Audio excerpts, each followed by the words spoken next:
So you're a content creator like me, and you hate manually typing out subtitles. Or maybe you want high energy titles like you see on TikTok. Or maybe you want a more subdued, closed caption style subtitle. Well, I finally have the solution for you. I'm Brian, and my TikTok account was tiny. I was only averaging a couple hundred views, but now that I've added subtitles to boost engagement, I'm averaging hundreds of thousands of views, but there's a catch. Most of this process is manual, so I decided to write an application called Captionator. And now you can download it too from the App Store. So let's see how it works. So first things first, let's open up Captionator.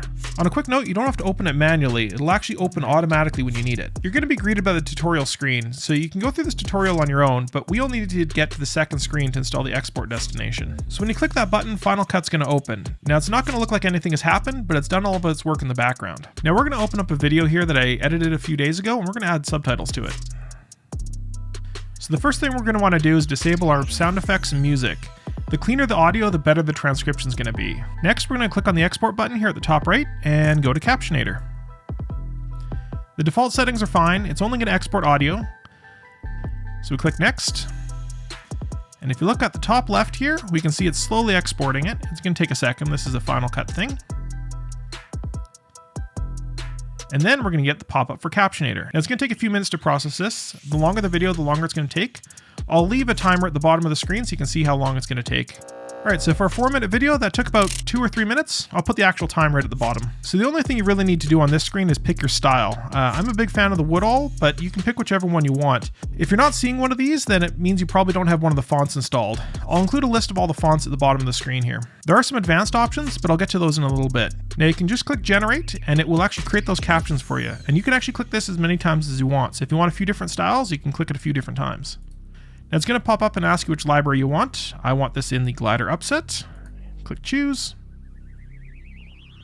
So here's the captions. They show up in a new event with a new project installed. Open that up. And here's all of our captions. So we have both the classic closed caption style at the top and our titles at the bottom. All we have to do is copy these out. Copy. Go into our other project. Move the cursor all the way to the beginning and hit paste. Now you might not see your closed caption ones, so you might have to go over here into your roles and enable them. And your subtitles should always be enabled there, but you can click expand here. And if you just want to get rid of just the generated ones, you can uncheck that and it'll get rid of them off the screen. Now in my case, I put the titles right above the main storyline underneath some video clips, so I'm going to want to take those and move them up here a bit. Now you're going to want to go through and make sure all the words are accurate. You'll want to close up any of these gaps here as well. It doesn't necessarily close those up for you automatically, so you're going to have to do that yourself. And just make sure everything looks good. Make sure you go and reactivate your effects and your music, and you're good to go. Now if you want to move these, all you have to do is take one of them and move it. Let's say we want to move this down a little bit. We can go down here, and then we just hit copy and select the ones we want to move it to, and go Command Shift Paste. And it's going to ask us which ones we want to apply. We're going to apply position. And there we go. They're all moved in the appropriate place you want them. Now there's also some other animations. So if we want our first word to animate in here, we can go over into our titles and do a build in. And what this is going to do is you can see it's kind of popping in there and doing a little bit of an over ramp. And we can also do a bit of an animate out as well. So we can do build out. And it's also going to disappear in the last frame or so. Now, if we want to make something a little more punchy, we can always just change the color of something. We're going to change this toe pilot here to be red. So I'm going to go over there, select their color, and let's give it a nice red color. Something like that should be okay. And we can also change the outline width if we want, make it bolder. By default, it's about 11. And we can get rid of that shadow if we don't want it. So I particularly like that shadow, but you might not. We can also change our fonts here. So say we wanted a more fun font. There's a little fun font for you. And we can change anything else we might want as part of that text. So it's all up to you. It's all your creative control.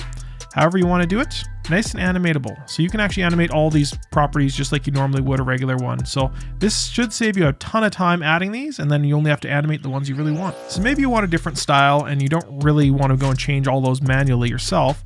We can go and change most of those settings in Captionator directly. So let's go remove these. So if we open up Captionator, it's still got it all transcribed, so you don't have to do it again.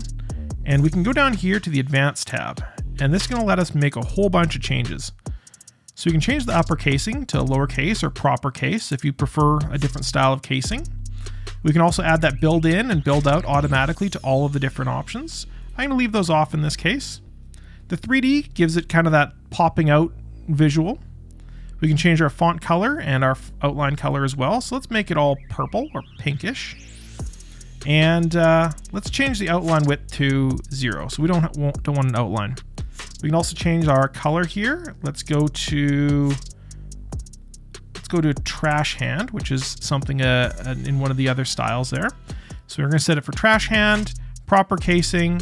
Of course, this font only has all upper casing. And now let's say we want longer subtitles. So we don't want one word, we want like 4 or 5 words. So we can go over here into our titles. We're going to want to make sure generate is checked on. It should be by default. And right now it's set for 1 word. So we're going to want to create this minimum to be, let's say, 3 or 4 words long. We can also set this to 1 and then set our maximum word length to, let's say, 7. And our maximum duration to, let's say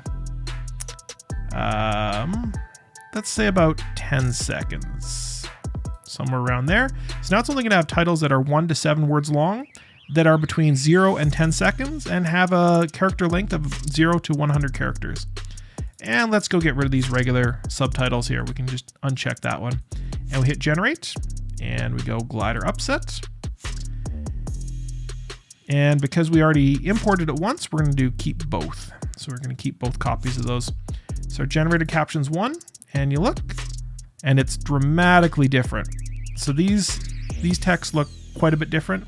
They're much longer, and you can just take these and copy them in the exact same way. And that's basically how you use Captionator. So if this helps you out, leave me a thumbs up. I know it's already saved me countless hours adding subtitles to my videos. There's a support link in the description, and if you're using this on your own channel, leave me a comment below. I'd really love to see it. And until next time, fly safe.